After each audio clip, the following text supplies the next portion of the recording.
సంక్రాంతికి game changer cinema రాబోతుంది. మీ expectations ఎట్లా ఉన్నాయి సినిమా మీద?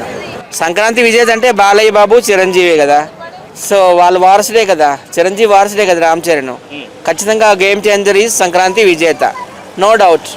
మరి బాలకృష్ణ గారి డాకు మహారాజు ఉంది, వెంకటేష్ గారి సంక్రాంతికి వస్తున్నాం ఉంది కదా, సో ఈ 3 సినిమాలు ఏది హైలైట్ కావచ్చు? బాలకృష్ణ గారి సినిమా కూడా హిట్ అవుతుంది, కానీ పాన్ ఇండియా రేంజ్ ఇంకా ఆయనకి రాలేదు కదా. సో రామ్ చరణ్ గారిది వస్తుంది, బాలకృష్ణ గారిది ఆంధ్ర లెవెల్లో తెలంగాణ లెవెల్లో సూపర్ డూపర్ హిట్ అవుతుంది. మరి గేమ్ చేంజర్ సినిమా పుష్ప 2 రికార్డ్స్ని బ్రేక్ చేయగలుగుతుందా? కష్టం.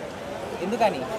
ఒకప్పుడు గేమ్ చేంజర్ అనుకున్నా కానీ పుష్ప ఏకం బాహుబలినే దాటేసింది. ఇప్పుడు ఆల్రెడీ 1500 కోట్లు కలెక్ట్ చేసింది, ఇంకా 2000 దాటుతుంది అనుకుంటున్నారు. అది దంగల్ ఏదో సినిమా, అది ఫస్ట్ ప్లేస్లో ఉంది, అమీర్ ఖాన్ది 2000, అది దాటేస్తుంది. 2000 కొందైనా వచ్చేస్తుంది.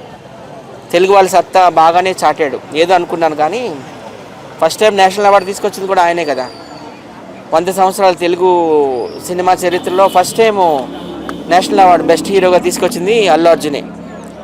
సో బాగుంది, సినిమా కూడా చాలా బాగుంది పుష్ప 2. అంటే సినిమాని కంటెంట్ పరంగా కాకుండా హీరోల పరంగా పోల్చడం కరెక్టేనా? అందులో కంటెంట్ ఉంది కదా పుష్ప 2లో.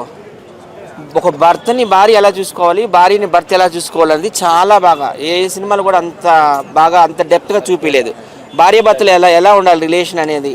మనం ఎప్పుడు రాముడు సీత అంటాము, సో అలాగనమాట.